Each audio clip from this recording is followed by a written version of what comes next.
Hey there, Sunday School. All right. So today we are going to hear the story of the 10th plague.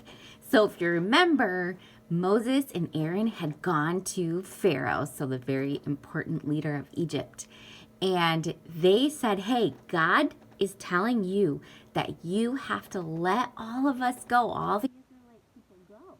Remember, the Egyptians had been enslaving the Israelites. So the Israelites had been slaves to the Egyptian people for years and years and years, hundreds of years. So, if you recall our story from last time, Pharaoh kept saying no, even though God kept making these plagues come down on the Egyptians. So Moses would warn Pharaoh. He'd say, if you don't let us go, this is what's going to happen.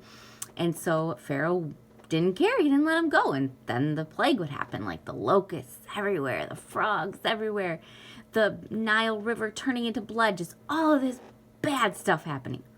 Well, those plagues, so 9 plagues so far, had just totally devastated the Egyptians. But still, Pharaoh would not let the Israelites go. He didn't care about the Israelites' God. He didn't believe that he was the true God, and he wouldn't let them go. So it was the time for the last plague, and this was going to be an awful one. So God told Moses and Aaron, he said, okay, go explain to Pharaoh what is going to happen if he doesn't let the Israelites go. So so Moses and Aaron went over to Pharaoh, and they said, here's what God says. If you don't let us go, then the firstborn son of every single Egyptian, including your firstborn son, Pharaoh, is going to be killed by the angel of the Lord. So Moses and Aaron were like, oh, this has to, he will say, yeah, let you go, because I don't want that to happen. But guess what?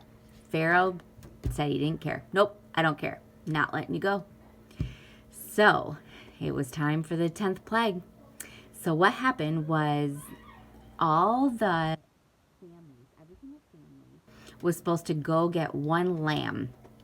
And this lamb was not supposed to have any blemishes. So perfect hair, perfect, like good amount of meat, like very young. And it was supposed to be a young male lamb.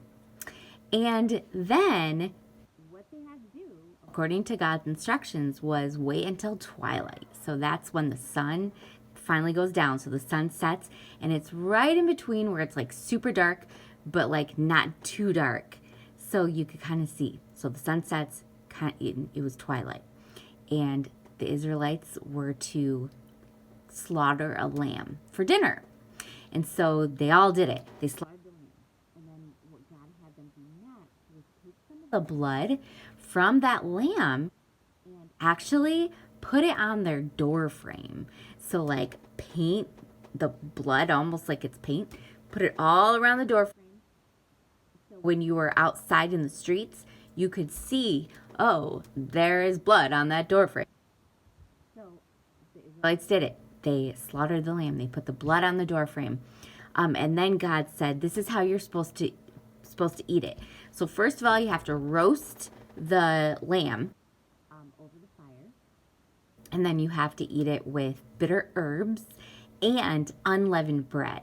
Unleavened bread is bread made without yeast. So when you think of making bread, it rises. It gets like kind of puffy, soft, delicious.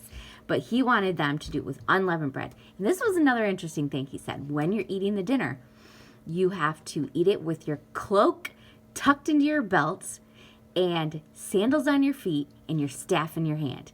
Now, if you're not really sure what in the world that's supposed to mean, think about it this way. If it was like a really snowy evening and it was time for dinner and your mom and dad said, okay, everyone put their snow pants on, put your boots on, put your coat on, your hat, your mittens, and eat dinner. That's what God had them do. And what it was showing that they were ready to leave at any given moment. So then God said, once you're done eating, there can't be any leftovers. So if you have more meat than you guys can finish as a family, you either have to share it or you have to burn it. And so he said, shut your door and do not come out until morning. So the Israelites did. They got their cloaks on, tucked in their belts, they got their sandals, their staffs, and they ate that dinner. And they shut the door. They weren't going out until morning. And then, in the middle of the night, so it was midnight right now, the angel of the Lord went through all the land. So all of Egypt, all of the Egyptian communities and the Israelite communities. And what he did was, as he went through, if he saw blood on the doorframe, he would pass over that house. He would not kill the firstborn son. If he did not see blood on the doorframe, he would murder, he would kill the firstborn son in that house.